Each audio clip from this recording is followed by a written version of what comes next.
औज़ुबिल्लाहि मिनश्शैतानिर्रजीम बिस्मिल्लाहिर्रहमानिर्रहीम। नहजुल बलागा हदीस नंबर 242।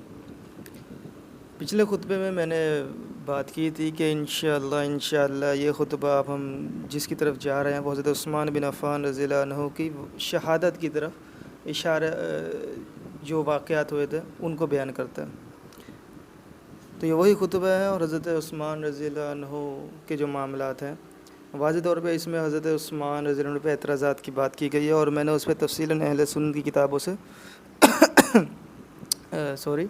अहले सुन्नत की किताबों से बड़ा वाज़ेह तौर पे मैंने देखा है कि किस तरीके से एतराज़ात किए गए और वो जो मुखालफत में थे वो भी किसी दर्जे में हक़ बजानिब थे, क्योंकि वही लोग थे। सारी बातें कोई नई राय तो नहीं पैदा हो गई थी, वही लोग थे जो हज़रत उमर फ़ारूक हज़रत अबू बकर सिद्दीक़ रज़ियल्लाहु अन्हु के अदवार में भी ताबे फरमान रहे हैं। ज़ाहिर बात है कुछ मामलात मिस हैंडल हुए थे जिसकी वजह से हज़रत उस्मान को इस तरह के हालात का सामना करना पड़ा। बाकी हज़रत उस्मान रज़ियल्लाहु अन्हु की फ़जीलत के सब कायल हैं, कोई इनकारी नहीं है अहले सुन्नत वल जमात में से। बाकी नुक्ताचीनी करने वाले तो आज ईसाई भी मौजूद हैं, यहूदी भी मौजूद हैं जो मोहम्मद सल्लल्लाहु अलैहि वसल्लम की तौहीन करते हैं और उनकी नबूवत के कायल नहीं हैं। तो नहजुल बलागा हदीस नंबर 242 अमीरुल मोमिनीन हज़रत अली अलैहिस्सलाम की तहरीरों का एक इंतखाब, जिसमें आपके दुश्मन और हकाम बल्लाद के नाम, सरकारी खतूत के अलावा अपने आमाल के नाम, ओहदनामों और औलाद के नाम, वसीयतों का बयान भी शामिल कर लिया गया। बंदा खुदा अमीरुल मोमिनीन की तरफ से अहले कूफ़ा के नाम जो मददगारों में बरसर आवरदा और अरब में बुलंद बाला शख्सियत के मालिक हैं। अम्मा बाद मैं तुम्हें क़त्ल उस्मान के बारे में हकीकत हाल से यूँ आगाह कर देना चाहता हूँ जैसे तुमने ख़ुद मुशाहदा किया हो। लोगों ने जब हज़रत उस्मान पर एतराज़ात किए तो मैंने आज का जो ये क्लिप है वो एतराज़ात था कि मैं तो रखा, मैंने पहले भी एक क्लिप बनाया था लेकिन वो मिस हैंडल हो गया, उसके अंदर थोड़ी बहुत एडिटिंग ज़्यादा करनी पड़ रही है तो मैंने कहा एक दूसरा बना लो।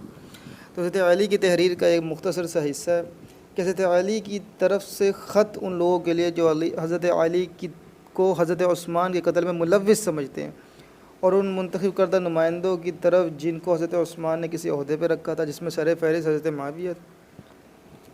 हज़रत अली ने अहले कूफ़ा की तारीफ़ की और फिर फरमाया कि मैं तुमको हज़रत उस्मान की शहादत के बारे में वाज़ेह तौर पे अपना मौक़िफ़ बता देता हूँ कि मामला बिल्कुल साफ़ हो जाए, किसी किस्म की शक की गुंजाइश ना बचे।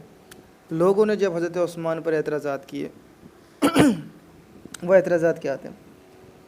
पहला एतराज़ जो मेरे फ़हरिस्त में लिखा है, तारीख़ के हवाले इंशाअल्लाह मैं लगा दूँगा क्लिप में भी, कि हज़रत साद बिन अबी वक़्क़ास रज़ियल्लाहु अन्हु को माज़ूल करके उन्होंने कूफ़ा की गवर्नरी पर अपने माजा भाई वलीद बिन उक़बा बिन अबी मुआइद को मुक़र्रर फरमाया और उसके बाद ये मनसब अपने एक और अज़ीज़ सईद बिन आस को दे दिया। हज़रत अबू मूसा अशअरी रज़ियल्लाहु अन्हु को बसरे की गवर्नरी से माज़ूल करके अपने मामूज़ात भाई अब्दुल्ला बिन आमिर को उनकी जगह मामूर किया। हज़रत उमर बिन आस रज़ियल्लाहु अन्हु को मिस्र की गवर्नरी से हटाकर और अपने रज़ाई भाई अब्दुल्ला बिन साद बिन अबी सरह को मुक़र्रर किया। हज़रत मुआविया रज़ियल्लाहु अन्हु हज़रत उमर फ़ारूक रज़ियल्लाहु अन्हु के ज़माने में सिर्फ दमिश्क की विलायत पे थे। हज़रत उस्मान ने उनकी गवर्नरी में दमिश्क, हमस, फ़लस्तीन, अर्दन और लेबनान का पूरा इलाका जमा कर दिया। फिर अपने चचाज़ाद भाई मरवान बिन अल-हकम जो कि सर फ़हरिस्त है, इसका नाम बहुत बोला जाता है, उन्होंने अपने सेक्रेटरी बना लिया इसको, जिसकी वजह से सल्तनत के पूरे दर बस्त पे इसका असर व नफूज़ कायम हो गया। इस तरह अमली एतबार से एक ही ख़ानदान में सारे इख्तियारात भी जमा हो गए। अब्दुल्ला बिन साद बिन अबी सरा अफ्रीका खमस मदीना लाए और मरवान बिन हकम ने उसे 5 लाख में ख़रीद लिया। फिर उस्मान रज़ियल्लाहु अन्हु ने उनको ये रकम भी माफ़ कर दी। ये भी उन उमूर में से है जिनकी वजह से हज़रत उस्मान पर एतराज़ात किया जाता है। ये वाक़यात सही तरीन तारीख़ में हमको नुमाया तौर पर मिलते हैं हज़रत उस्मान के हवाले से। शक की और इख्तलाफ की मुकम्मल गुंजाइश है, ज़ाहिर बात है ये तारीख़ के वाक़यात हैं। हज़रत उस्मान के फ़ैसले काबिल एतराज़ हो सकते हैं लेकिन दीन की खिदमत में सैयदना उस्मान रज़ियल्लाहु अन्हु अलैहिस्सलाम अजमाइन मुखलिस थे। जैसा कि मैं हदीस भी लगा दूँगा, अहादीस जो हज़रत उस्मान की फ़जीलत में है वो भी लगा दूँगा। और एक वाक़या में मिलता है कि एक जगह कुएँ के करीब बैठे हुए थे आप सल्लल्लाहु अलैहि वसल्लम। तो पहले अबू बकर आए, कहा गया उन्हें जन्नत की बशारत दे दो। फिर हज़रत उमर आए, फिर उनको कहा गया जन्नत की बशारत दे दो। फिर हज़रत उस्मान भी आ गए। उसके बाद फरमाया गया जी उन्हें भी जन्नत की बशारत तो दो लेकिन तकलीफ़ों के साथ, सब्र के साथ, मतलब फ़ितनों के सबब। और फ़ितनों का ज़िक्र बहुत दफ़ा आता है कि हज़रत उस्मान, ये भी हदीस में लगा दूँगा कि हज़रत मुआविया तक भी ये हदीस पहुँची। और ज़ाहिर बात है तमाम सहाबा अल्लाह की रहमत में है, रसूलुल्लाह की इत्तबा में है। बाकी बशरी तकाज़ों के तहत गलतियाँ हो सकती हैं, वो सबसे होती हैं। इंशाल्लाह आगे जाते जाते तमाम तर मामलात को रफ़ा किया जाएगा।